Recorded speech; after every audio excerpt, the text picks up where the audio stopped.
Hey YouTube and fellow Trekkers, Becky here with a recap and review of Star Trek Lower Decks Season 2, Episode 6, the Spy Humongous. Starting things off, the episode begins with the Cerritos and crew on their way to the Pakled homeworld, called Pakled Planet, in an attempt to put an end to the Pakled's unprovoked attacks on Federation trade routes.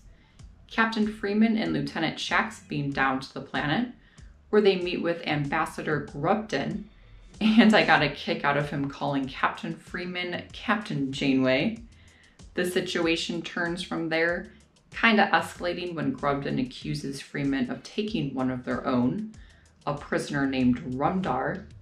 He somehow ran away from their planet and has made his way onto the Cerritos. Grubden then exclaims that Freeman, or Janeway in his mind, stays on their planet until they get Ramdar back. So what an absolute mess to start things off. Back on the Cerritos, we are introduced to a group that call themselves the Red Shirts. They claim to help one another land promotions, and they essentially recruit Boimler as they're currently down a member, and their leader, Ensign Casey, reels Boimler in by bringing up when he served with Riker on the Titan. Later on in the episode, they give Boimler a makeover by changing his hairstyle and giving him a more tight-fitting uniform. The group also makes him practice a mock captain speech, and his first attempt was definitely cringy but funny at the same time. And that folding chair he had that was acting as a captain's chair was absolutely hilarious. Ramdar, the Pakled prisoner, is turning out to be more of a spy than a refugee. He asks Commander Ransom and Lieutenant Kayshon to see how the shields and force field on the Cerritos work, leading them to be suspicious of him, which I would be too, considering that type of request just came out of the blue like that. But aside from him being a spy, I thought it was hilarious seeing him dressed in a USS Cerritos t-shirt with a matching baseball hat.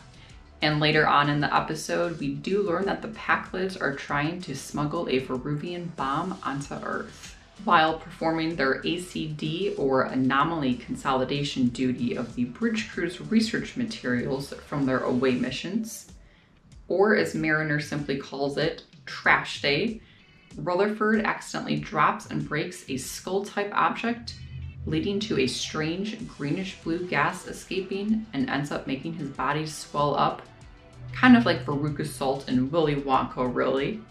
We later learned that what he experienced was a full molecular engorgement. And a similar situation later happens to Tendy. She finds a Three Little Pigs book, well, an energy field book to be exact. And when she opens it, it makes the pigs come to life.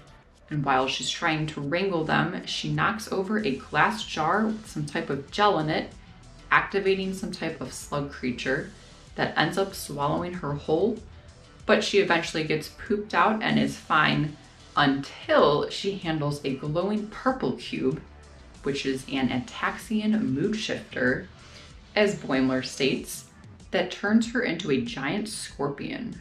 She's just not having a good day. But Boimler saves the day by replicating all kinds of random food combinations, leading to Tendy laughing uncontrollably, turning her back into her normal self. At the end of this episode, we see Armis, the evil entity from the Next Generation, who's made of a pool of black liquid that could also take on the form of a humanoid shape. Mariner found a submanifold casting stone from Shax during their trash duty, and her, Boimler, Tendy, and Rutherford use it to cast their voices to the planet Armis is on, essentially prank calling him. Now, it was definitely interesting to see Armis. I was not expecting that. Overall, another enjoyable episode of Lower Decks. I enjoyed the Pakled's humor throughout, especially with Ramdar and his USS Cerritos t-shirt and hat, and snapping those pictures of the ship.